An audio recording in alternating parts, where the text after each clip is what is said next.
Hello students, welcome back to our channel. TS EAMCET సంబంధించి students ఎవరైతే ఉన్నారో మీ అందరికీ ఇది ఒక ఇంపార్టెంట్ అప్డేట్ అనమాట. ఇక్కడ ఫేజ్ 3 గురించి కావచ్చు, ఫేజ్ 1, ఫేజ్ 2 అలానే ఫేజ్ 3 సంబంధించి స్టూడెంట్స్ ఎవరైతే ఉన్నారో మీ అందరికీ ఈరోజు ఒక ఇంపార్టెంట్ అప్డేట్ ఉంది. అలానే ఇక్కడ ఫేజ్ 3 వెబ్ ఆప్షన్ సంబంధించి కాలేజ్ కూడా ఇంక్రీజ్ అవ్వడం అయితే జరిగిందనమాట. ముందుగా మనం ఇక్కడ ఫేజ్ 3కి ఎవరైతే స్టూడెంట్స్ పోవాలనుకుంటున్నారో, అంటే ఫేజ్ 3కి ఎవరైతే వెబ్ ఆప్షన్స్ పెట్టుకోవాలనుకుంటున్న స్టూడెంట్స్ ఉన్నారో మీ యొక్క ర్యాంక్ వైజ్ అలానే మీ క్యాస్ట్ వైజ్గా ఇప్పటికి ఫేజ్ 1, ఫేజ్ 2లో కంపేర్ చేసి ఏవైతే కాలేజ్ ఇంకా సీట్స్ ఉన్నాయి, ఏ కాలేజ్ అయితే ఇంక్రీజ్ చేశారు, వీటన్నిటిని మేము ఎనలైజ్ చేసి ఒక పీడిఎఫ్ అయితే రెడీ చేసామన్నమాట. కింద డిస్క్రిప్షన్లో టెలిగ్రామ్ గ్రూప్ లింక్ అని ఉంటుంది. మీరు దాని మీద క్లిక్ చేస్తే ఒక గ్రూప్లో జాయిన్ అవుతారు. ఆ గ్రూప్లో అక్కడ message me for web options అని మీకు అక్కడ చూపిస్తుంది ఒక ఐడి.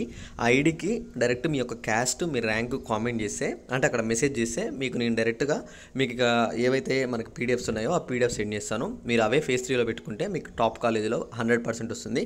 ఫేజ్ 1లో రాకపోయినా, ఫేజ్ 2లో రాకపోయినా నేను సెండ్ చేసిన పీడిఎఫ్తో మీకు ఫేజ్ 3లో 100% కాలేజ్ అయితే వస్తుందన్నమాట. ఓకేనా, ఇది ఒకటి గుర్తుంచుకోండి. అయితే ఇక్కడ ఫేజ్ 3కి పోవాలంటే ఎలిజిబిలిటీ ఎవరికి ఉంది, ఏ స్టూడెంట్స్కి అయితే ఫేజ్ 3 ఎలిజిబిలిటీ ఉందని దాని గురించి చెప్తాను. ముందుగా ఫేజ్ 1లో కానీ ఫేజ్ 2లో కానీ కాలేజ్ వచ్చి ఆన్లైన్ సెల్ఫ్ రిపోర్టింగ్ చేసుకొని, ఓకే నాకు వచ్చిన కాలేజ్ ఆన్లైన్ సెల్ఫ్ రిపోర్టింగ్ చేసుకొని ఉన్న వాళ్ళు ఉన్నారో వాళ్ళు ఎవరైతే కాలేజ్ రిపోర్టింగ్ చేయాలన్నమాట. ఇక్కడ ఫేజ్ 1లో మీకు కాలేజ్ వచ్చింది, ఫేజ్ 2లో కాలేజ్ రాలేదు, అయినా సరే మీరు ఫేజ్ 1లో వచ్చిన కాలేజ్కి వెళ్ళి ఆన్లైన్ సెల్ఫ్ రిపోర్టింగ్ చేసి ఆ కాలేజ్లో అయితే జాయిన్ అవ్వాలన్నమాట. అంటే అక్కడ జాయినింగ్ రిపోర్ట్ తీసుకొని టీసీ, మీ యొక్క ఒరిజినల్ టీసీ అను కొన్ని డాక్యుమెంట్స్ ఇచ్చేసి వస్తేనే మీకు ఇక్కడ ఫేజ్ 3కి ఎలిజిబిలిటీ అనమాట.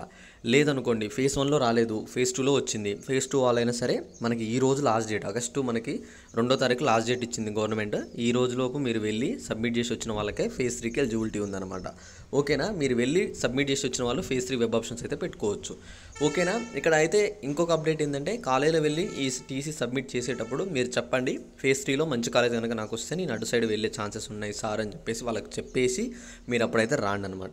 ఓకేనా, అమౌంట్ కూడా అడుగుతారు వాళ్ళు, అమౌంట్ మేము తర్వాత పే చేస్తామని చెప్పి అలా మాట్లాడుకొని వచ్చేయండి. ఇంకా ఏమైనా మీకు డౌట్ ఉంటే ఒకసారి అయితే కింద కామెంట్ చేయండి. తప్పకుండా వెబ్ ఆప్షన్స్ పీడిఎఫ్ కోసం అయితే కామెంట్ చేయండి. మనకు అసలే స్పెషల్ ఫేజ్, ఇది లాస్ట్ ఫేజే ఉంది. ఈ ఫేజ్లో రాకపోతే మాత్రం ఇక మీకు ఎంసెట్ ద్వారా సీట్స్ అయితే రావన్నమాట. ఎవరు మిస్ చేసుకోకండి. ఓకే, ఇంకా మీకు ఏమైనా డౌట్ ఉంటే ఒకసారి కామెంట్ చేసి ఈ వీడియోని మీ ఫ్రెండ్స్ అందరికీ అయితే షేర్ చేసేయండి.